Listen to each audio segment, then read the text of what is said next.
Subscribe करें सेहत ज़िंदगी चैनल को और बेल आइकन पर क्लिक करें ताकि आपको हर नई वीडियो मिले सबसे पहले। अस्सलाम वालेकुम ख़वातीन व हज़रात, प्यारे भाइयों, माय डियर फ्रेंड्स, दोस्तों और नाजरीन या व्यूवर्स, डॉक्टर रियाज शाहिद आपकी खिदमत में हाज़िर है यूट्यूब से ज़िंदगी चैनल के साथ। आप हमारा प्रोग्राम सब्सक्राइब कीजिए और बेल आइकन को जो है दबा दीजिए। और अब आप आते हैं दोबारा, क्योंकि रमज़ान का महीना आ रहा है और रमज़ान यानी रोज़े आ रहे हैं। बड़ा बाबरकत महीना है और सवालात की भरमार है। तो 3 किस्म के सवालात हमारे पास बहुत ज़्यादा आए हैं कि डॉक्टर साहब मुझे शुगर है, मैं शुगर के साथ रोज़ा रखना चाहता हूँ। दूसरा जी, मैं तो इंसुलिन इस्तेमाल करती हूँ, तो आप मुझे बताएं, मैं रोज़ा रखना चाहती हूँ, हमारा घराना जो है बहुत दीनदार है, मैं रोज़ा नहीं छोड़ सकती। और हमारी एक और बहन है जिनको अस्थमा है, वो भी रोज़ा रखना चाहती हैं। तो हम आपको अब जवाब दे देते हैं।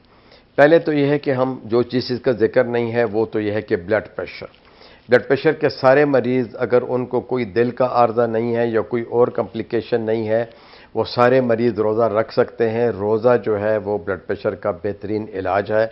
दुनिया के तमाम मुआलिज और तमाम फ़िलासफ़र भी ये कह चुके हुए हैं कि रोज़ा जो है वो हमारे बदन से बहुत सी चीज़ें, यानी मोटापे को, कोलेस्ट्रॉल को, कैंसर तक को कम करता है, मैदे को आराम देता है, गदूदों को आराम देता है, सुकून देता है, आदमी में रूहानियत पैदा करता है और जो हमारे बदन या जहन में फसाद है उसको भी कम करता है।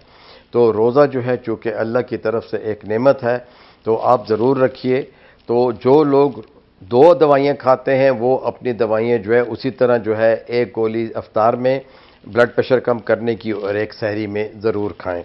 वो अपने शेड्यूल में कोई तब्दीली ना करें। अगर उन्हें कोई कमज़ोरी है तो अफ्तार के बाद जो है वो कोई ना कोई विटामिन्स ले सकते हैं।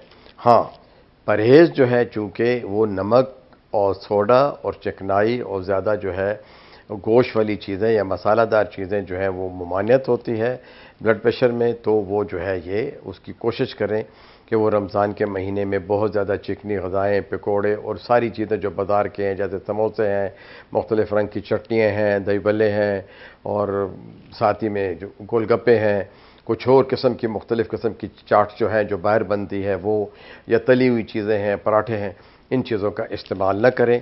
अपनी ग़िज़ा नॉर्मल रखें, वही शेड्यूल रखें, वही परहेज़ रखें, उनको इंशाअल्लाह कोई तकलीफ़ नहीं होगी।